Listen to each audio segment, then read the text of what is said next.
الله الرحمن الرحيم الحمد لله والصلاة والسلام على رسول الله أما بعد. الله رب العالمين دنیا ته رسول صلی الله علیه وسلم را لېږلی دی او د هغې دپاره خاص خلق اختیار کړي دي چې هغه خاص خلکو د رسول الله صلی الله علیه وسلم نصرت او مدد کړی دی او د دې دین په نشرولو کې ډېرې زیاتې قربانۍ ورکړي دي. دغې ډلې ته دغې خلکو ته چې الله رب العالمین د صحبت دپاره اختیار کړي دي هغې ته صحابه کرام ویل کېږي چې هغه د رسول الله صلی الله علیه وسلم صحابه کرام دي. الله رب العالمین فرمای محمد رسول الله والذین معه اشداء علی الكفار رحماء بینهم. الله رب العالمین په ډیرو زیاتو آیتونو کې د دغې صحابه کرامو صفات بیان کړي دي، د دوی ثنا بیان کړې ده او رسول الله صلی الله علیه وسلم هم د هغوی ډیر زیات ثنا هغه بیان کړې ده. الله رب العالمین د دوی صفت والسابقون الاولون سره کړی دی.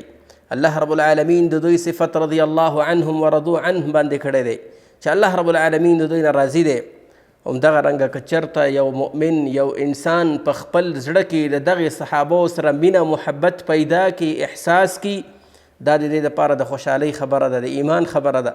لیکن که یو انسان چېرته د هغې په زړه کې بغض وي، حسد وي، کینه وي، د رسول الله صلی الله علیه وسلم صحابه کرامو پسې خبرې کوي او د هغوی سره بغض کوي، نو دا د هغې دپاره د بدبختۍ خبره ده.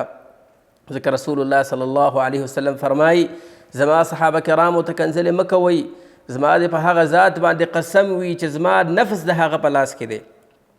که تاسو هر یو څومره هم نفقې وکئ، د غرونو مطابق، د احد د غر مطابق په اندازه باندې تاسو صدقه وکئ، د صحابي د یو کف د یو لاس د صدقې اندازې ته نشي رسېدلی.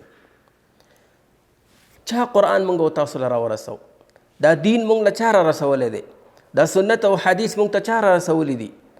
که ته چېرته عربي نو خپل نیکه ته وګوره، سلسله به د همغه صحابي ته رسیږي. او که ته چېرته عجمي نو دا سوچ وکړه چې ستا دا ملکونه چا فتح کړل، څوک راغلي او ستا ملکونه فتح کړي دي؟ همدا د رسول الله صلی الله علیه وسلم صحابه کرام دي چې موږ او تاسو ته دین را رسولی دی. موږ چېرته روان یو؟ موږ د رسول الله صلی الله علیه وسلم له کومه بدله ورکو؟ آیا موږ دا امید ساتو چې الله به د موږ نه رضای او د رسول الله صلی الله علیه وسلم په بیبي کې به لعن او طعن او کنځلې کوو؟ آیا موږ دا امید کوو چې الله به د موږ نه رضای او د رسول الله صلی الله علیه وسلم صحابه کرامو پسې کنځلې، لعن، طعن، بد رد به وایو؟ آیا ته دا امید کې چې د الله سره به مخامخ شي او تا به د رسول الله صلی الله علیه وسلم خپلوانو پسې خبرې کړي؟ دا موږ چېرته روان یو؟ موږ کوم طرف ته روان یو؟ موږ هغه کسانو پسې خبرې کوو چې هغه الله رب العالمین اختیار کړي دي د رسول صلی الله علیه وسلم د صحبت دپاره. تاسو د هغه خلکو پسې خبرې کوئ، یو ډله شته د هغه خلکو پسې خبرې کوي چې د رسول الله صلی الله علیه وسلم سره ملګرتوب کړی، د رسول الله صلی الله علیه وسلم سره هجرت کړی دی.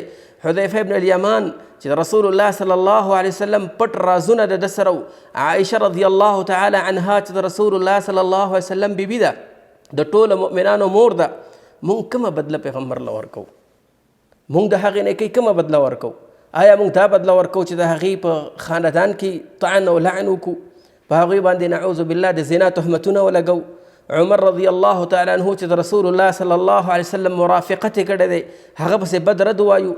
ابو بکر رضی الله تعالی عنه چې د رسول الله صلی الله علیه وسلم دوست دی، صدیق اکبر دی، د هغې پسې موږ او تاسو بد وایو.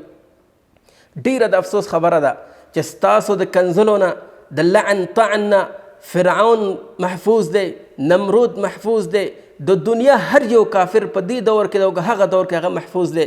لیکن ستاسو د کنځلو، د لعن او طعن ټول خولي او دا اوږدې ژبې الله رب العالمین د هغه خلکو دا ژبې واخلي چې هغه د رسول الله صلی الله علیه وسلم صحابه کرامو پسې راتړلي دي، خپلې کنځلې ټولې صحابو ته مخکې کړي دي.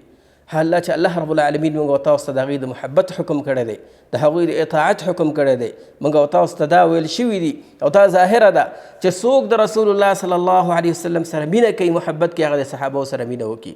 ځکه د رسول الله صلی الله علیه وسلم محبت دا د الله سره محبت دی، په دې باندې د الله رب العالمین محبت حاصلېږي.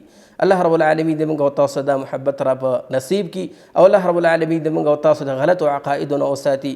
وصلی الله علی النبي محمد وعلى آله وصحبه أجمعين.